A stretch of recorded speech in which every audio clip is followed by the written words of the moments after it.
नमस्कार दोस्तों, कैसे हो आप लोग? मुझे उम्मीद है कि आप लोग अच्छे होंगे। तो यार आज की वीडियो में मैं आपके सामने बात करने जा रहा हूँ इस किताब के बारे में जिसका नाम है बिपिन, जो कि लिखी है रचना बिश्रावत मैम ने। तो ये किताब जो है ये एक हार्ड कवर में है मेरे पास और इसका पब्लिशिंग हाउस पेंगुइन है। ये किताब मैंने 96 रुपीज़ की ली थी, इसकी एमआरपी 600 रुपीज़ है। तो ये किताब को मैं बहुत टाइम से फॉलो कर रहा हूँ, जब ये लॉन्च भी नहीं हुई थी उससे पहले से मैं इसको फॉलो कर रहा हूँ। और आज तक जितनी मैंने डिफेंस फोर्सेज या फिर आर्मी से रिलेटेड किताबें पढ़ी हैं वो रचना बिश्रावत मैम की ही है।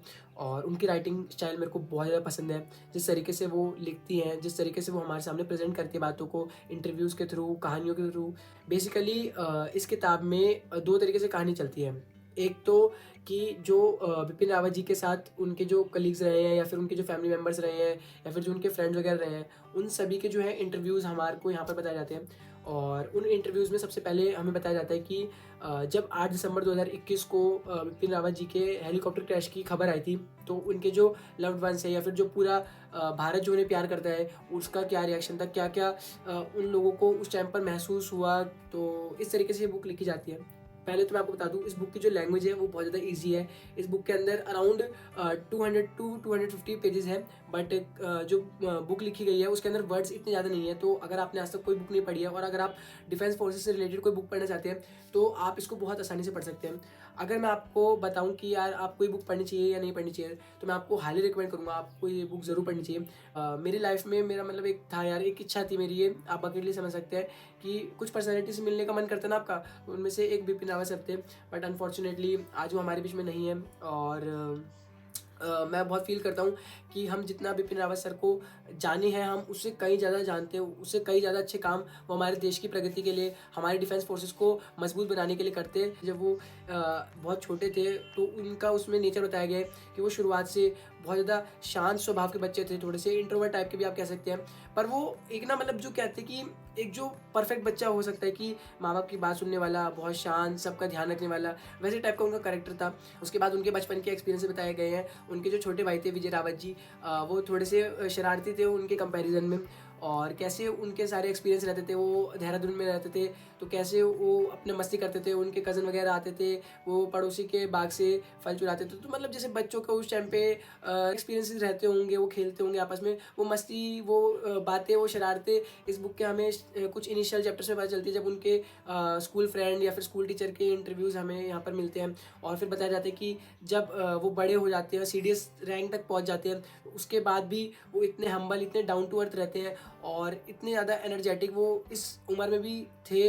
इस बुक में हमें बिपिन रावत जी के फैमिली बैकग्राउंड के बारे में बताया जाता है कि जो उनकी फैमिली में है ऑलमोस्ट सभी लोग जो है वो आर्मी का पार्ट रहे हैं। उनके जो फादर है वो खुद जनरल रैंक से रिटायर हुए हैं, उनके जो भाई है वो भी आर्मी में है, उनके जो कज़न है वो भी आर्मी में है। तो मतलब उनके जो जितने भी एनवायरनमेंट वगैरह में वो स्टार्टिंग से उन्होंने आर्मी का एक्सपोजर देखा है, तो उनका भी इच्छा थी आर्मी में जाने की। तो इसके पीछे उन्होंने एक बहुत अच्छा किस्सा बताया है कि जब 1971 वॉर हुई थी तो उनके जो कज़न हैं शिवेंद्र जी, तो उनके जो पिताजी हैं उनका 71 की वॉर में जो है उनको वीर गति प्राप्त हुई थी। तो विपिन जी ने उस टाइम पर डिसीजन लिया था कि हम सभी जो भाई हैं हम आर्मी ज्वाइन करेंगे, हम फौज में जाएंगे। उनके फ्रेंड्स, उनके कोलीग्स भी ये बताते हैं कि वो वैसे शांत थे, उनके ऐसे कोई स्ट्रॉन्ग व्यूज़ नहीं थे, वो एडजस्ट कर लेते थे, जो सब लोग कहते थे उसके साथ वो चलने के लिए तैयार रहते थे।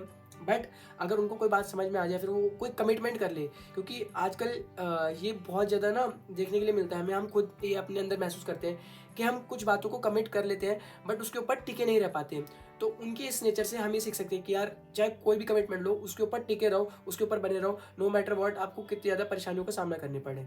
जब वो एनडीए ज्वाइन करते हैं तो इसमें बहुत एक ऐसा इंसिडेंट बताया जो मतलब मैं बहुत शॉक हो गया कि हाँ ऐसे भी हो सकता है। तो ऐसा था कि 10 मीटर जंप होती है एनडीए में कि वहाँ पर एक पट्टा होता है, उस पर 10 मीटर उसकी वो शायद वो होता है हाइट होती है, तो उसके ऊपर से जंप करना होता है कैडेट्स को। तो बिपिन रावत सर वो जंप नहीं कर पाए थे, जो कि मतलब मैं जान के बहुत हैरान हो गया। और इसमें बताया गया कि बिपिन रावत जी जो थे वो बहुत अच्छे स्विमर थे।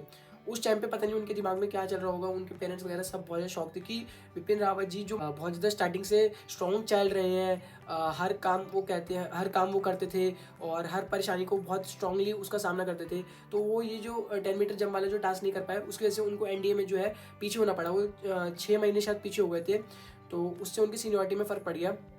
बट उसके बाद इस फेलियर के बाद भी वो आगे उन्होंने इतना अच्छा करा कि मतलब वो बहुत बहुत अच्छे नंबरों से पास हुए और उसके बाद जब वो आईएमए में गए तो वहाँ उनको स्वॉर्ड ऑफ ऑनर भी मिला।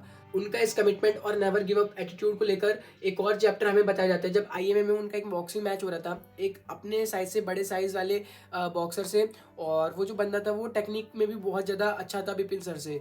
विपिन सर बहुत ज़्यादा पिट रहे थे उस मैच में, बट उन्होंने जो है हार नहीं मानी, वो लड़ते रहे। सबको लग रहा था कि विपिन सर हार जाएंगे, किसी को उम्मीद नहीं थी, बट उनका जो ये नेवर गिव अप वाला एटीट्यूड था या फिर अपनी कमिटमेंट के ऊपर खड़े रहने वाला जो एटीट्यूड था, उसकी वजह से वो वाला मैच जीत गए। बेसिकली जितनी भी कहानियां इसमें बताई गई हैं, इन कहानियों के थ्रू हम बिपिन रावत जी को और अच्छे से जान पाते हैं। हम जान पाते हैं कि बिपिन रावत जी, जैसे कि इसमें यहाँ पर लिख रखा है the man behind the uniform, वो किस तरीके के इंसान थे। उन्होंने कैसे कैसे चैलेंजेस फेस करे, उसके ऊपर उन्होंने कैसे कैसे डिसीजंस लिए, कैसे कैसे उनके जो एक्सपीरियंसेस हैं उनसे पार पाकर उनको ओवरकम करके वो आर्मी की टॉप रैंक पर पहुंचे और उसके बाद वो सीडीएस बने। उन्होंने कुछ ऐसी पॉलिसीज भी लाई थी कि जैसे शराब की कटौती कर दी थी, या फिर कि जो प्री मैच्योर रिटायरमेंट होती है उसकी वजह से पेंशन वगैरह कम कर दी थी, कुछ एज वगैरह बढ़ा दी थी रिटायरमेंट की, और अपने सोल्जर्स के लिए कि भाई कुछ गलत काम ना हो, आर्मी में कुछ करप्शन वगैरह ना हो, उसके लिए वो स्टेप्स लिया करते थे। तो इसकी वजह से उनको क्रिटिसिज्म मिलता था, बट उन्होंने जो भी काम करा है वो अपने जो सोल्जर्स हैं उनके भलाई सोचकर, उनका वेलफेयर सोचकर ही करा है। तो मेरे को ये बुक पढ़ के बहुत ज़्यादा अच्छा लगा। मैंने आर्मी के बारे में और बहुत बातें जानी, मैंने बिपिन रावत सर के बारे में बहुत ज़्यादा बातें जानी। अगर आपको इन बातों में इंटरेस्ट है, अगर आपको जानना है कि हमारे देश के जो पहले सीडीएस रहे हैं बिपिन रावत सर जी, तो उनके पर्सनैलिटी कैसे रही है, उन्होंने कैसे कैसे एक्सपीरियंसेस सहे हैं और उन्होंने कैसे उनको टैकल करा प्रॉब्लम्स को, तो आपको लीडरशिप के बारे में अगर जानना है, आपको बहुत कुछ जानने के लिए मिलेगा बिपिन रावत सर की इस बुक से, जिसका नाम है बिपिन, जो कि लिखी है रचना बिश्रावत मैम ने। मैं आपको ये बुक हाईली रिकमेंड करूंगा। अगर आपने ये बुक पढ़ी है तो आपका क्या ओपिनियन है इस बुक के बारे में, आप बता सकते हैं कि आप करंटली अभी क्या रीड कर रहे हैं और आपके क्या क्या गोल्स हैं इस साल को लेकर। तो अपना बहुत ज़्यादा ध्यान रखिए। मिलता हूँ आपसे किसी और वीडियो में। जय हिंद, वंदे मातरम।